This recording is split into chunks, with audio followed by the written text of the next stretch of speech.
എടി കോഴി വന്നില്ലേ? ഏയ് അത് നീ പേടിക്കണ്ട. അവൻ്റെ ആ ഊള കണ്ണടം മാറ്റാൻ വേണ്ടി എന്തോ സർജറി ഒക്കെ കഴിഞ്ഞിട്ടിരിക്കുക. അവൻ്റെ കണ്ണടം മാറ്റി കഴിഞ്ഞാൽ വലിയ ഷാറൂഖ് ഖാനാവുന്ന അവൻ്റെ വിചാരം. ഇനി ഒരു മാസത്തേക്ക് അവൻ്റെ ശല്യം ഉണ്ടാവില്ല.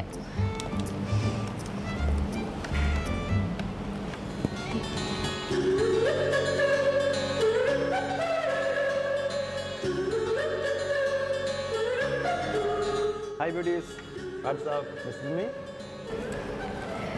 അല്ല, ഈ അടുത്തല്ലേ നിന്റെ സർജറി ഉണ്ടായേ? ഇത്ര പെട്ടെന്ന് റിക്കവറായി? പിന്നല്ലാതെ ഇത് നോർമൽ സർജറി ആണെന്ന് വിചാരിച്ചോ? ഇത് ആര്യ കെയറിലെ പുതിയ ട്രാൻസ്പിയറക്കി എന്ന പ്രൊസീജിയറാണ്. വെറും 5 മിനിറ്റിൻ്റെ കാര്യമുള്ളൂ. പിന്നെ ഒരു മാസം റെസ്റ്റും വേണ്ട. അപ്പോൾ എനിക്ക് എൻ്റെ ബ്യൂട്ടീസിനെ കാണാതിരിക്കാനും പറ്റില്ലല്ലോ. എൻ്റെ കണ്ണാടി ഒന്ന് ഒഴിവാക്കിയാലോ? ആ അതിനെന്താ, വൈ നോട്ട്, ഞാനും വരാം കൂടെ. ഓ അത് വേണ്ട. വരാന്നേ.